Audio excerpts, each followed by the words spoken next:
If dinosaurs were still alive today, the Earth wouldn't belong to us. Imagine walking through a forest and suddenly, the ground trembles. You freeze.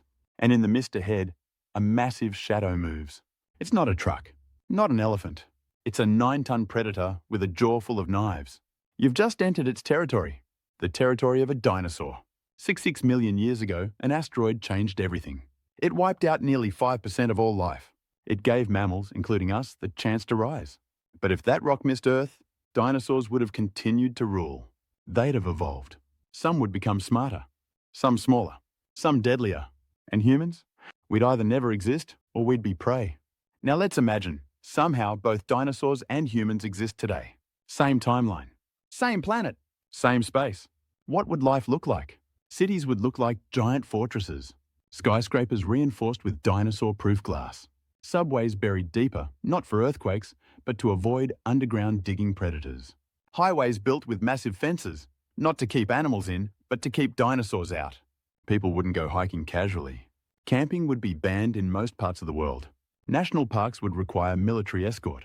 There would be warning systems, not just for tsunamis or storms, but for dinosaur migration alerts.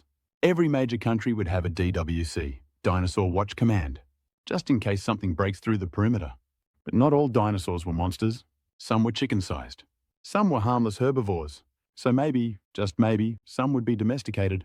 We turned wolves into Labradors. Maybe we'd turn raptors into something like security pets. Tiny, agile creatures, not too dangerous. Trained to defend, obey, hunt intruders. But one mistake, and they turn on us.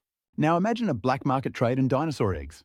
One raptor sold for 5 million, elite billionaires owning private dino zoos. Secret labs doing illegal crossbreeding. And when one of those creatures escapes, it's no longer a pet. It's a catastrophe. Think about farming. In rural India or Africa, imagine people using triceratops to plow land. Or in snowy Siberia, a giant feathered dinosaur pulling sleds. We would engineer them, change their DNA, make them obedient. But what happens when wild packs attack? Can electric fences stop 10-ton monsters? Can tranquilizers work fast enough? Every farm would be a mini Jurassic prison. And still, people would disappear. Every month, a new viral clip. Farmer dragged away by unidentified reptilian beast. Governments denying it. People terrified. Tourism collapsing. In the oceans, we'd face something even worse. Prehistoric marine reptiles, mosasaurs, plesiosaurs. Creatures longer than buses, faster than submarines. Fishermen would vanish without a trace. Whales wouldn't be the kings of the ocean anymore. Beaches would be armored. Diving, not a hobby, a suicide mission. Imagine sitting on a yacht in the Pacific, and suddenly the ocean beneath you swirls, and the head of something you've only seen in fossils rises up. You don't scream. You just stop existing. Dinosaurs wouldn't just change ecosystems. They'd replace them. Elephants, rhinos, tigers, gone. Outcompeted. Hunted. Or hiding in isolated pockets of the world. A single T-Rex eats 500 pounds. Noi tamenti tindisen sanzi inciti binantisigia muffis.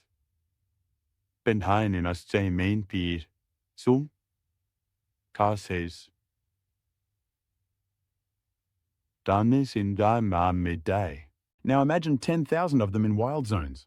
Every other animal either flees or dies. Entire forests would be shaped by where dinosaurs feed. Rivers rerouted. Climate affected. The world would be biologically designed by them, not us. And what about humans? Would we really thrive? Probably not. We'd build weapons, drones, barriers. But dinosaurs evolve.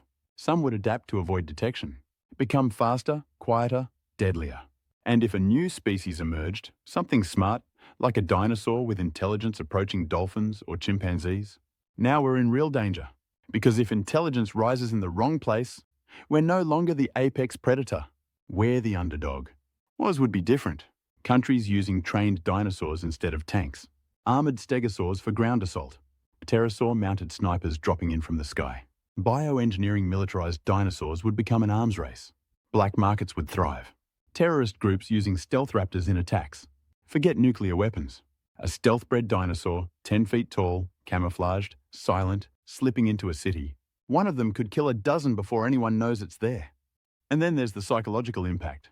Kids would grow up in fear. Schools teaching survival skills. Every child knowing how to spot tracks. Every adult carrying repellent sprays, not for bugs, but for predators. Religions might rise, worshipping dinosaurs as gods. Some cults might believe that sacrificing humans pleases the ancient kings. And in this world, movies like Jurassic Park wouldn't be fiction. They'd be historical drama. Maybe we'd reach a point of balance. A world split in zones, human zones, fully controlled, fenced, fortified. Dinosaur zones, wild, untouched, off limits. Neutral zones, constantly shifting, monitored 24/7. We'd sign treaties with nature. We'd lose a lot, but we'd learn to live around them, not above them. Not with control, but with caution. And then there's the question we can't avoid. What if we brought them back? We've already decoded parts of their DNA. We're editing chickens to grow dino-like snouts.